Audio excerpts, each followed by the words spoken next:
Hi, my name's Alan Cowgill, and I'm a real estate investor. I've been in real estate since 1995. I've had private lenders since 1997.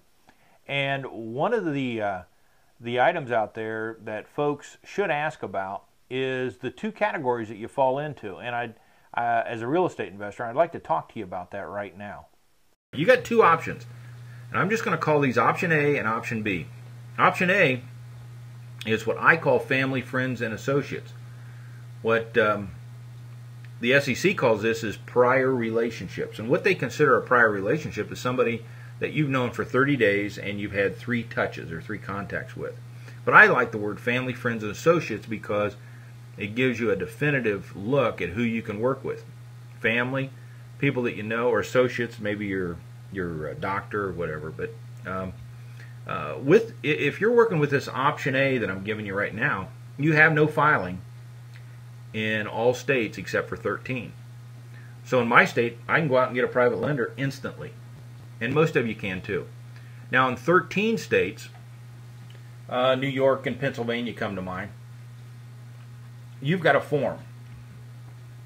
One of you uses a Form 99, the other one uses a Form E. And all it is a brief little form that a couple pages and that you fill out and send in, and the SEC just puts it in their file. And then you can go get private lenders. They aren't going to stop you. They just want you to send in their form. Why? Well, it's a rule. I don't know why. They just want you to send it in. Some of you folks in these 13 states, they don't even give you a form. They just give you, they just want you to send in a memo. Send a memo in, and you can go do it. They put it in their file, and you're good to go. So Option B now. That's for some of you that want to advertise, want to pool, want to go above the threshold in dollars or lenders.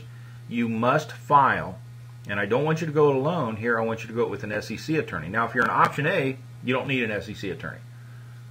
You can just go out and get started. You do need to figure out if you're in one of the 13 states, so you don't go out and get a lender and where you should have put in this piece of paper, and it's so simple to do, you shouldn't make a mistake. If you're in Option A, that's what the SEC calls an exempt category.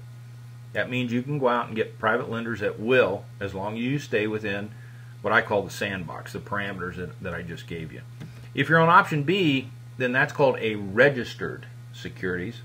It's no big deal. It's just the fact that you took the time to fill out the paperwork. When I say it's no big deal, it's not something that you should shy away from. If you need the money, you get an SEC attorney and you turn in the paperwork. You know, you want to start off though with family, friends, and associates. That's the way I did, and when it comes to this rule book, the paperwork is much easier, and that's why I teach these techniques. I hope you enjoyed that training video. One of the things I'd like to talk to you about was early in my real estate career, before I became a national speaker, I was at a live event and I asked a very successful real estate investor if there was any laws or regulations when it came to the SEC, and his answer to me was, no, don't worry about it. We're in an exempt category. Go on out and do whatever you want to do. Well, roll the clock forward, I found out that what he told me wasn't true, and actually he has now followed, I guess, his own advice, ended up in jail because he created a Ponzi scheme.